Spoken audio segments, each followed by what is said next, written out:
The crash came at 2:47 in the morning. Not the screech of tires or the crunch of metal that would define the Firestone name in later, darker years.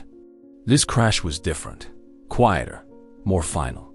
In the master bedroom of Harbel Manor, Harvey Samuel Firestone Jr. collapsed against the mahogany nightstand his father had imported from Ceylon.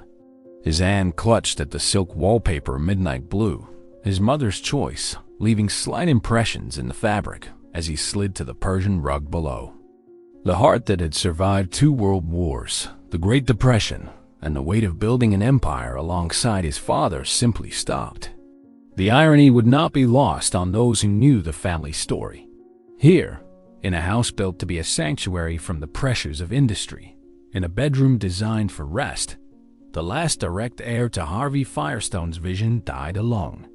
His wife slept in the adjoining room, separated by walls so thick they were meant to provide peace. Instead, they ensured isolation. Downstairs, in the grand hall where presidents and inventors once gathered, where Thomas Edison played the pipe organ and Henry Ford argued about assembly lines, there was only silence. The rubber magnate's retreat, this monument to friendship and innovation, had become a mausoleum before it was even sold. But Harvey Jr.'s death in 1973 was not the tragedy. It was merely the echo of one.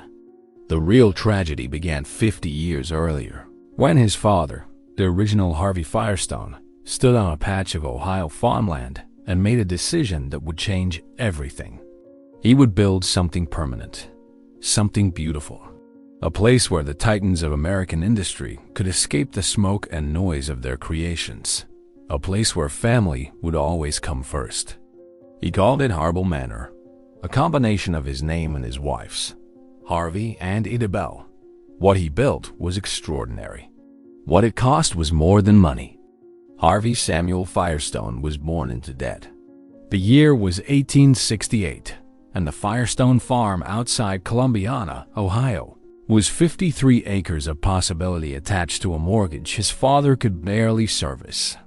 Benjamin Firestone worked land that fought back rocky soil, that dulled plow blades, and produced crops just generous enough to prevent starvation, but never generous enough to provide security.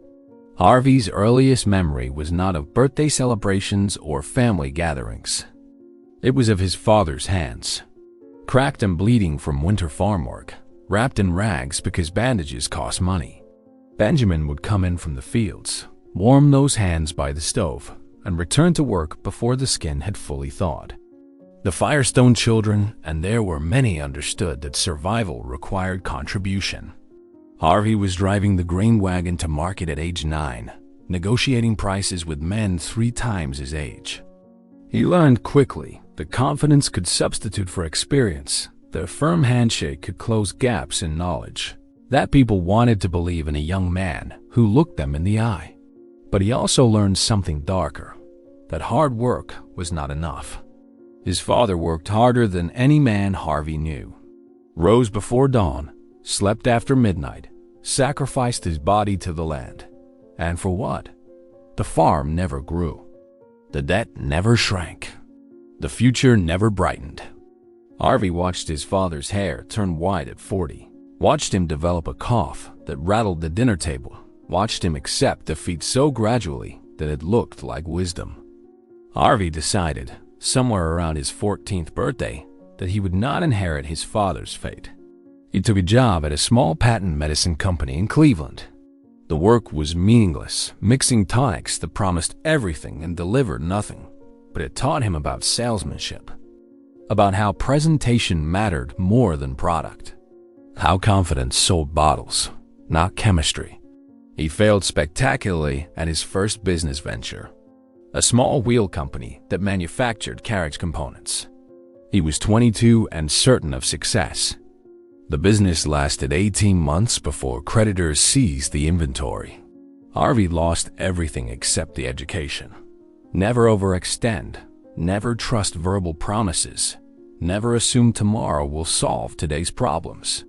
The failure nearly broke him. Not financially, he was already broken financially. It nearly broke his belief in himself. He spent 3 months back on the farm, helping his aging father with harvest, wondering if he was destined to repeat the cycle after all. But Harvey possessed something his father lacked, a stubborn refusal to accept the world as it was. Benjamin Firestone had made peace with limitation. Harvey Firestone declared war on it. The pneumatic tire changed everything. Harvey saw his first rubber tire in 1896, mounted on a bicycle rolling past his small Columbus office. The smoothness of the ride, the silence compared to the iron-rimmed wheels of his youth, it was obvious. Immediately, completely obvious. This was the future, but everyone else saw it too. Rubber was the gold rush of the 1890s, and every entrepreneur with access to capital was staking claims. B.F. Goodrich was already established. The India Rubber Company dominated New England. Kelly Springfield controlled the carriage market. Harvey Firestone had $3,000 in borrowed capital and absolutely no experience in rubber manufacturing. What he had was timing. While established companies fought over bicycle tires and carriage components, Harvey noticed something else: automobiles. Strange, expensive, impractical machines that terrified horses and broke down constantly. Most businessmen saw toys for the wealthy. Harvey saw inevitability. He secured a contract with a small Detroit automaker in 1900. The company was run by a former Edison Illuminating Company engineer named Henry Ford. The two men were almost exactly the same age. Both came from farms. Both nursed grievances against old money and old ways. Both believed that mass production would democratize luxury. Ford needed tires. Firestone needed volume. The partnership was logical, almost mathematical. But Harvey's real innovation was not product, it was process.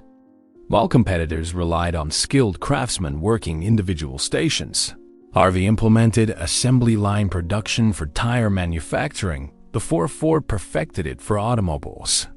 Workers specialized in single tasks, repeated thousands of times. Quality became consistent. Costs plummeted. By 1903, the Firestone Tire and Rubber Company employed 400 workers in Akron, Ohio. By 1906, 2,000. By 1910, Harvey Firestone was a millionaire several times over, his company producing thousands of tires daily. The numbers were staggering. A set of tires that cost $45 to produce in 1900 cost $12 by 1910, sold for $23, and the profit margins remained healthy because volume compensated for unit price compression. Harvey did not invent rubber. He did not invent the tire. He did not even invent assembly line manufacturing. What he invented was the ability to see around corners, to anticipate what people would need before they knew they needed it. And he was just beginning. He met her at a church social in 1895, before the fortune, before the empire, when he was still selling buggy tires from a rented office in Chicago. Idabelle Smith was the daughter of a successful merchant, not wealthy by robber baron standards, but comfortable, secure, the kind of family that had never missed a mortgage payment or worried about winter food stores. She was educated, well-read, and utterly unimpressed by Harvey's sales pitch personality. Their courtship was a negotiation. Harvey, accustomed to charm working on everyone, found himself facing someone who asked difficult questions. What were his actual plans? Not his dreams, his plans. How would he support a family? What would he do when the tire fad ended, as all fads did? He fell in love with her skepticism. They married in 1895, in a modest ceremony neither family could quite afford to make grand. Harvey promised her security, stability, a home that would never be mortgaged, never be at risk, never be touched by the kind of poverty that had defined his childhood. It took him 20 years to make good on that promise. By 1915, Harvey was one of the wealthiest men in Ohio. The Firestone Company had survived patent wars, labor strikes, and the 1907 financial panic. Revenue exceeded $20 million annually. The company was expanding internationally, opening plants in Canada and negotiating for rubber plantations in Liberia. but Harvey still lived in a relatively modest Akron home. Nice, certainly. Well-appointed, but not remotely proportional to his wealth. Idabel never pushed. She managed the household, raised their 7 children, supported Harvey's friendships with Edison and Ford without demanding her own spotlight. She was content with comfort, not interested in spectacle. But Harvey wanted more than comfort. He wanted monument. The idea came to him during a camping trip with Ford and Edison in 1918. The 3 men, along with naturalist John Burroughs, had taken to escaping into the wilderness each summer, bringing generators, canvas pavilions, and professional cooks, but calling it camping nonetheless. One night, sitting by a fire in the Smoky Mountains, Edison mentioned that he had no real home. He lived in laboratories and hotel rooms. Ford agreed his Dearborn mansion felt more like office space than sanctuary. Harvey decided then he would build the place they all needed, a retreat. A manor house where industry could rest, where friendship could flourish, where family would be protected from the chaos they had created in factories and assembly lines. He would call it Harbel Manor, Harvey and Idabel, together in the name as they were in life. Idabel agreed, but on one condition. The house must include a music room, not for concerts or entertaining, but for their children. A place where the next generation could learn beauty alongside business. Harvey hired architects. The land was outside Akron, in Clinton, 200 acres of rolling Ohio countryside that reminded Harvey of the farm he had escaped but tamed. Civilized, expensive. He purchased it in 1916 for what would today equal nearly $2 million. The architects were the Boston firm of Parker, Thomas, and Rice, specialists in Georgian revival estates for industrialists who wanted their homes to whisper wealth rather than shout it. Harvey gave them a simple directive: build something that would last 500 years. Construction began in 1917 and immediately faced obstacles.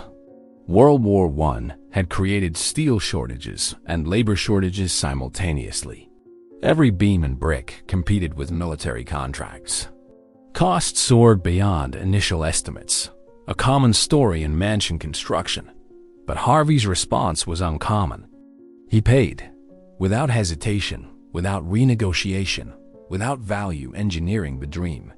The final cost was never publicly disclosed, but estate records suggest somewhere near $3 million, approximately $60 million in today's currency. For comparison, a skilled factory worker at Firestone made about $1,000 per year. The mansion itself was imposing without being hostile. 65 rooms spread across 3 floors, built from Indiana limestone that glowed golden in afternoon light. The footprint was compact for a house of its class. Harvey had no interest in Vanderbilt-style sprawl. He wanted elegance, not acreage under roof. But the details revealed the true investment. Every door was solid mahogany, imported from Honduras. Every window was custom fitted with glass so clear that visitors often walked into closed windows, mistaking them for open air. The plumbing system was revolutionary. Hot water reached every bathroom within 30 seconds, a technical achievement requiring a boiler system that consumed coal by the ton. The workers who built Harbel Manor were largely Italian immigrants and local laborers. They worked 6 days a week, 10 hours per day, for wages that were fair by contemporary standards but would seem criminal now. 3 men died during construction. 1 fell from scaffolding. Another was crushed by a limestone block. The third died of influenza during the 1918 pandemic while still on the job. Their names were not recorded in any cornerstone. Harvey visited the construction site weekly, often with Idabel and the children. He wanted them to see creation in progress, to understand that great things required patience and persistence. His son, Harvey Jr., then a teenager, later recalled his father explaining the foundation work. A house is only as permanent as what you cannot see. The grand staircase alone took 8 months to complete. Hand-carved from single pieces of walnut, it curved upward through 3 stories without a single seam or joint. The banister was so smooth that children could slide down it without risk of splinters, though Idabel forbade the practice. The pipe organ in the music room was custom built by the Aeolian Company. 4,000 pipes, ranging from the size of a pencil to the height of a grown man. Installation required removing a wall section, positioning the organ, then rebuilding the wall around it. The instrument would never leave the house without destroying the house. Everything was permanent. Everything was meant to last. Edison visited during construction and declared the electrical system 20 years ahead of its time. Ford examined the garage design for 8 automobiles, with built-in tire-changing equipment, and suggested several improvements Harvey immediately implemented. The house opened for occupancy in November 1920. Idabel walked through the front door first, as Harvey insisted. The music room was filled with flowers, her favorite, lilacs, imported from greenhouses because it was too late in the season for natural blooms.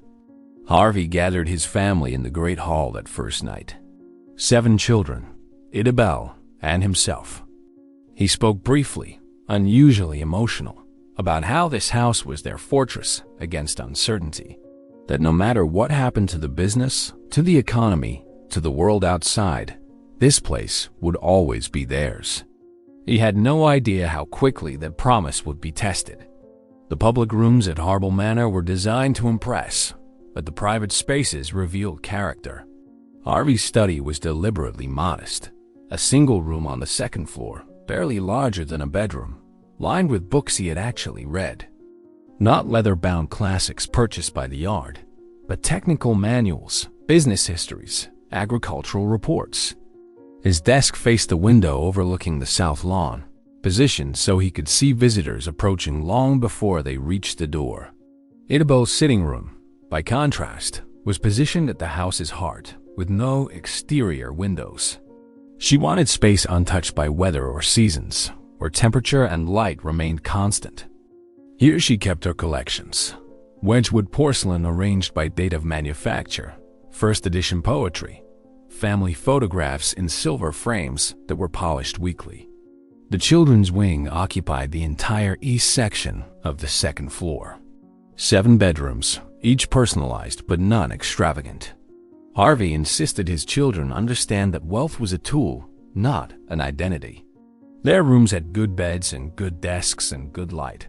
Everything needed for comfort and study, nothing needed for show.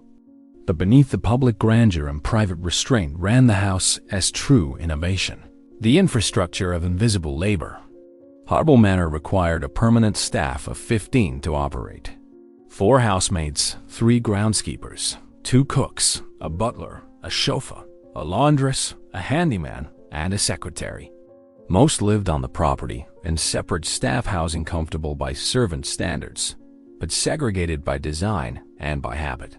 The service corridors were narrow passages behind the walls, allowing staff to move through the house without being seen.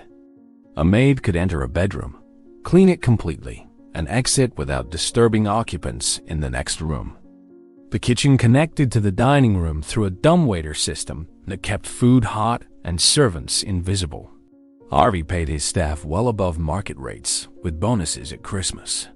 But the architecture itself enforced hierarchy. The help used different stairs, different doors, different bathrooms. Efficiency demanded invisibility, and invisibility required separation. The basement housed the mechanical systems that made the mansion function. A coal furnace the size of a small car heated water that circulated through miles of copper piping. An electrical generator provided backup power during storms. A walk-in freezer, revolutionary for the era, kept food fresh for weeks. A wine cellar that Harvey, a teetotaler, never filled. It became storage for Idabel's canning projects. Edison's pipe organ dominated the music room both physically and acoustically. When played at full volume, the sound could be heard from the road, nearly a quarter-mile away. Harvey Jr. learned to play competently, though never enthusiastically. His younger sister, Elizabeth, showed more talent but less interest. The organ was eventually played most often by the organist hired to maintain it, a luxury that cost more annually than most families earned. The library held first editions Harvey collected not for value, but for content. He owned original printings of Common Sense by Thomas Paine, The Wealth of Nations by Adam Smith, agricultural treatises from the 1700s, books about making things, building things, growing things. The spines were cracked from reading, the margins filled with Harvey's notes in pencil. Each room told a story about what the Firestones valued: beauty in the music room, knowledge in the library, hospitality in the oversized dining room that could seat 30, family in the breakfast room, small and sunny, where the Firestones ate most meals. But there was one room that revealed the tension beneath the grandeur: Harvey's bedroom. Separate from Isabel's, as was common in wealthy households of the era. But his room was Spartan: a single bed, a knitstand, a reading chair. No art on the walls, no luxury linens. The room of a man who had not forgotten the farm, who slept in a palace but could not quite believe he deserved to. The stock market crashed on October 29, 1929. Harvey Firestone was 61 years old, a titan of American industry, and within 72 hours, he understood that everything had changed. Not just for the economy, for him personally, for his family, for the house he had built as a fortress against uncertainty. The Firestone Company did not collapse. It was too well managed, too diversified, too essential to the automobile industry. But it suffered. Orders dropped 40% within a month. The workforce was cut from 15,000 to 8,000. Harvey, who had built his reputation on fair treatment of workers, now signed termination notices by the hundreds. He stopped sleeping. Isabel would find him at 3 in the morning, standing in his study, staring at ledgers. He had survived panics before 1907, 1920, but this was different. The entire structure of American capitalism seemed to be failing, and men like him were being blamed. Not entirely unfairly, but the economic crisis was survivable. The personal one was not.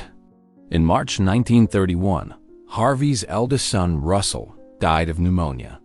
He was 36 years old, married, father of 3 children. The death was swift and seemingly random: healthy one week, gone the next. Medicine, in 1931, could build pipe organs and install hot water systems, but could not stop a bacterial infection from killing a young man in his prime. Harvey did not cry at the funeral, did not speak except to thank attendees for coming. But everyone who knew him understood that something fundamental had broken. Russell was supposed to inherit the company.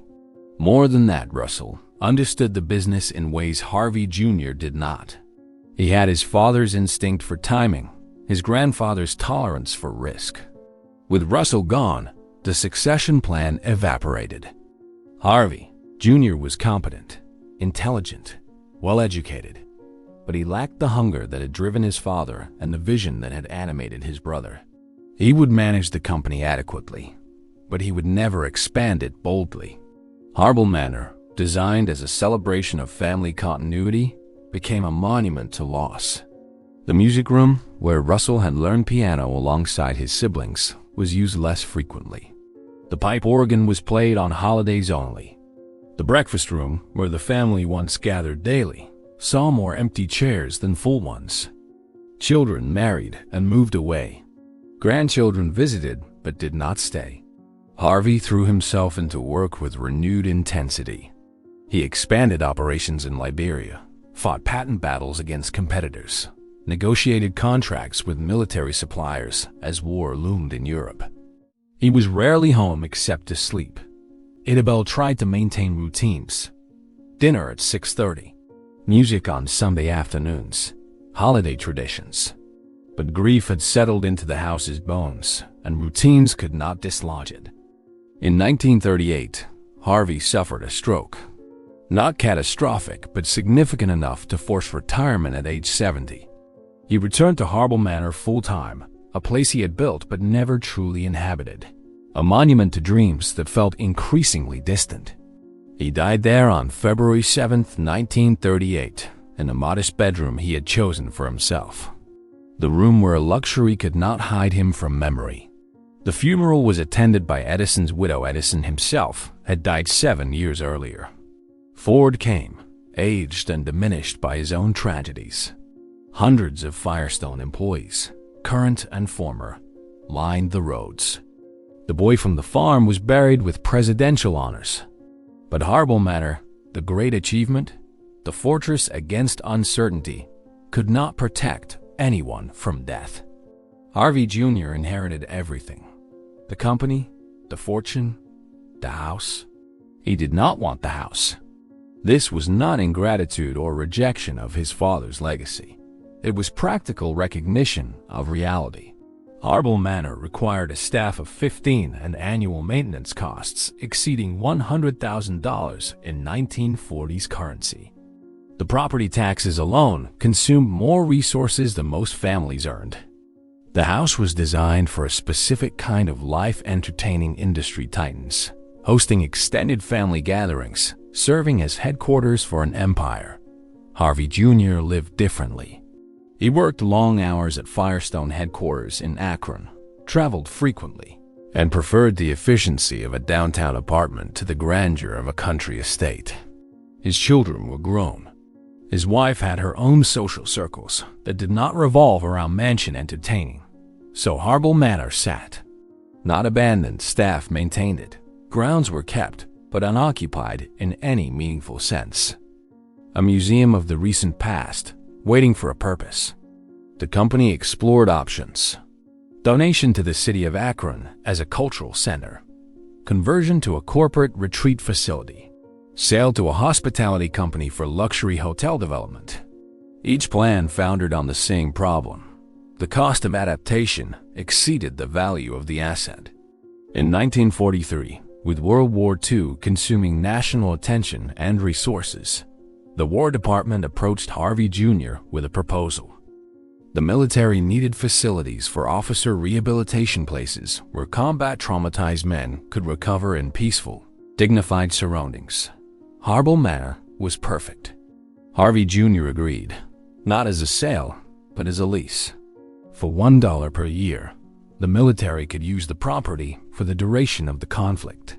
The transformation was swift and surgical. The music room became a physical therapy center. The library became a psychological counseling suite. The dining room served meals to 30 recovering officers 3 times daily. The bedrooms housed men learning to walk again, to sleep without nightmares, to imagine futures beyond battlefield trauma. The pipe organ was never played. The first edition books were placed in storage. The Persian rugs were rolled up and replaced with durable institutional carpeting.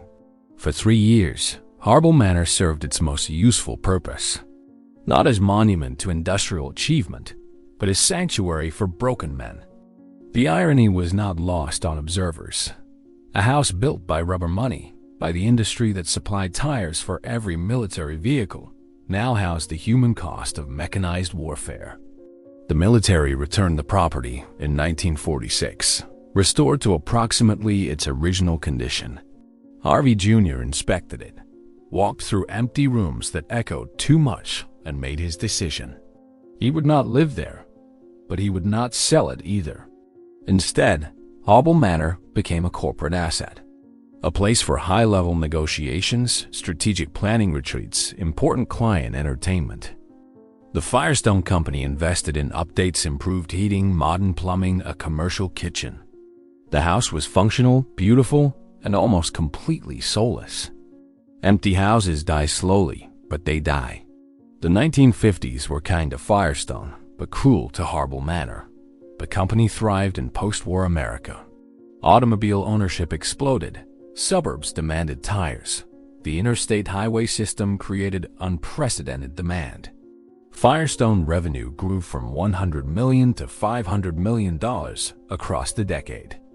But mansion culture was dying. The grand estates of the Gilded Age and the 1920s, built to showcase wealth and house extended families, no longer matched American aspirations. People wanted modern homes in suburbs, not Victorian palaces requiring servants. The infrastructure that made Harbel Manor possible, cheap domestic labor, cheap energy, social acceptance of visible wealth inequality, was eroding. Harvey Jr. maintained the property, but did not love it. He approved necessary repairs, but denied enhancement requests.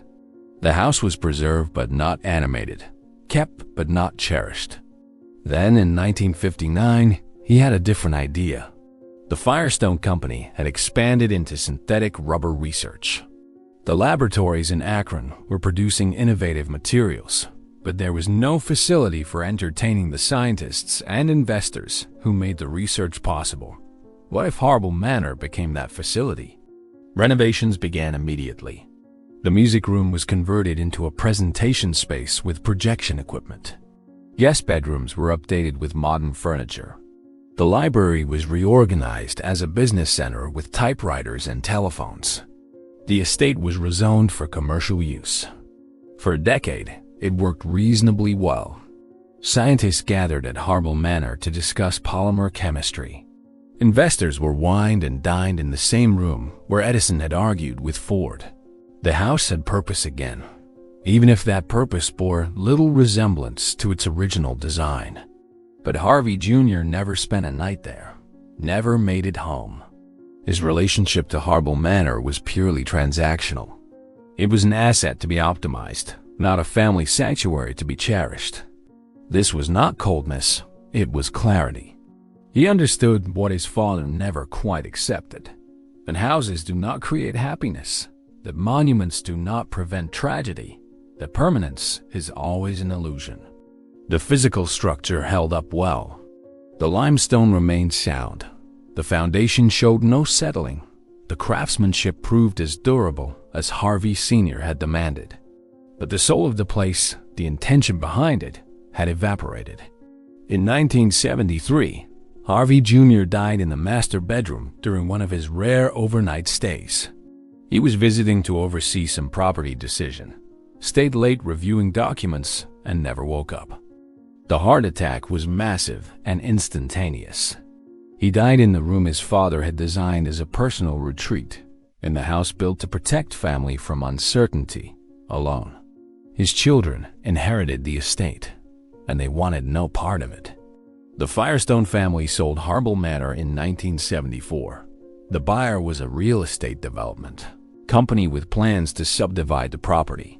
The 200-acre estate would become a luxury housing development, 60 homes on 3-acre lots, marketed to Akron's professional class. The mansion itself would be demolished. The announcement triggered immediate backlash. Preservationists argued for historical designation. Local historians organized petition drives. Former Firestone employees wrote letters describing the estate's significance to company history. But the family was unmoved. They had offered the property to the city at below market value. Akron declined. The maintenance costs were prohibitive, the use case unclear. They had offered it to universities for conversion to a business school. No institution wanted the obligation, so the sale proceeded. Demolition was scheduled for January 1975. Then, unexpectedly, a complication: the pipe organ. The only company instrument, built into the music room's architecture, could not be removed without destroying both the organ and a load-bearing wall. But it had historical value, one of the last grand pipe organs installed in a private home. A compromise was reached. A musical preservation society purchased the organ for removal and installation in a Cleveland church. The demolition was delayed 6 months while specialists carefully disassembled 4,000 pipes and extracted them through a temporarily removed wall section. The organ survived. The house did not. Harbel Manor was demolished in August 1975. The process took 3 weeks. Salvage companies purchased the mahogany doors, the walnut staircase, the limestone facing. The remainder was crushed and hauled away. Within a year, the estate was subdivided. Roads were cut through gardens Harvey Sr. had personally designed. Houses rose where the mansion once stood. The new owners were doctors, lawyers, successful business people.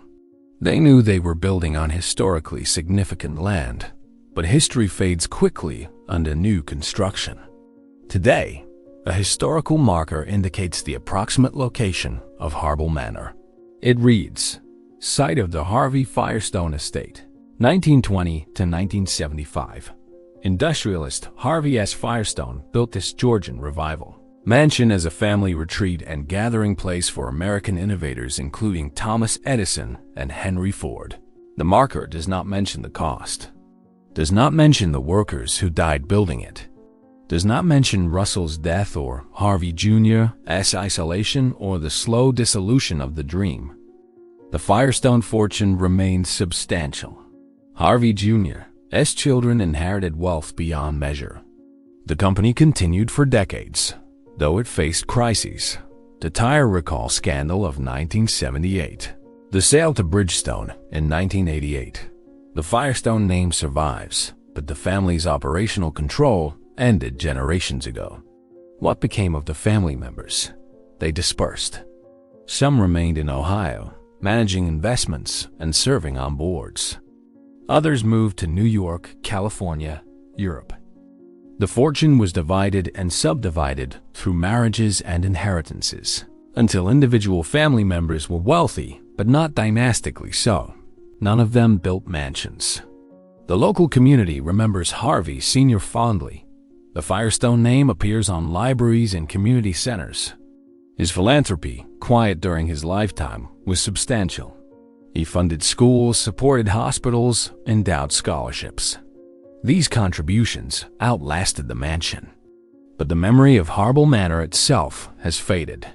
Younger Akron residents do not know it existed. The historical marker is passed by thousands of people daily, barely noticed. This is perhaps exactly what Harvey Sr. feared most. Not poverty, he had escaped that. Not business failure, he had prevented that. But irrelevance. The idea that all the building and striving and creating would amount to nothing permanent. That the house meant to last 500 years would not survive 50. Stand at the historical marker today and try to imagine it. The mansion rising from manicured lawns. Limestone glowing in afternoon light. The pipe organ sound rolling across 200 acres. Edison and Ford arguing on the terrace. Children sliding down the walnut banister despite their mother's protests. Harvey Sr. in his modest bedroom, staring at ledgers, unable to sleep. It is almost impossible. The subdivided lots, the ranch houses, the suburban normalcy, they have completely erased what came before. There is no ghost of grandeur here, no echo of ambition. Just comfortable homes occupied by comfortable people living comfortable lives. This is the lesson of Harbel Manor, though it is a lesson Harvey Firestone never learned, and his children learned too late. Monuments are not legacy. Harvey built the mansion to create permanence, to establish his family's place in American history, to provide a sanctuary against the chaos of industrial capitalism that he had helped create. Every stone was meant to last, every system engineered for durability. Every detail calculated for endurance. And yet it lasted barely half a century. The Firestone Tire and Rubber Company, the actual business, the productive enterprise lasted far longer. It employed hundreds of thousands, transported millions, innovated constantly. That was the real legacy, though Harvey never quite saw it that way. He measured success in buildings, not in tires. There is a deeper irony here, one that haunts American industrial history. Harvey Firestone escaped grinding poverty through ingenuity and relentless work. He built something genuinely valuable: tires that made transportation safer, more affordable, more accessible. He employed thousands at fair wages. He innovated constantly and competed honestly. But his hunger for permanence, for visible, tangible proof of his achievement, led him to invest millions in a monument that his own children did not want. The workers who built Harbel Manor would have considered its annual maintenance budget a fortune beyond imagining. The servants who kept it running worked harder than Harvey ever did in his later years for a fraction of the compensation. The 3 men who died during construction have no memorial. This is not to villainize Harvey Firestone. By the standards of his era, he was exemplary.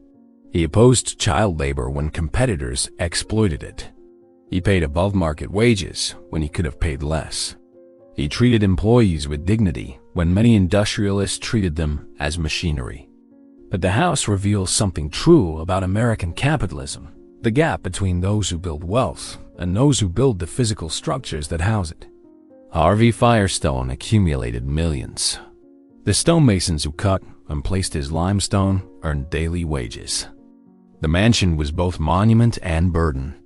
It celebrated achievement while demanding tribute. It promised permanence while requiring constant maintenance. It stood as proof of what one man could accomplish while demonstrating how quickly accomplishment fades. If Harvey Sr. could see the site today, the subdivided lots, the marker, the absence, what would he think? Would he be devastated by the loss, or would he finally understand permanence was always impossible? That the house was always going to be temporary, regardless of limestone quality or foundation depth? Perhaps he would find some comfort in knowing the organ survived. That 4,000 pipes still sound in a Cleveland church, creating beauty for people who never knew his name. That his philanthropic contributions still educate children and heal the sick. That the tires his company produced are still manufactured, albeit under different ownership. Or perhaps he would simply be sad. Sad that the place he built for family gatherings housed his son's lonely death.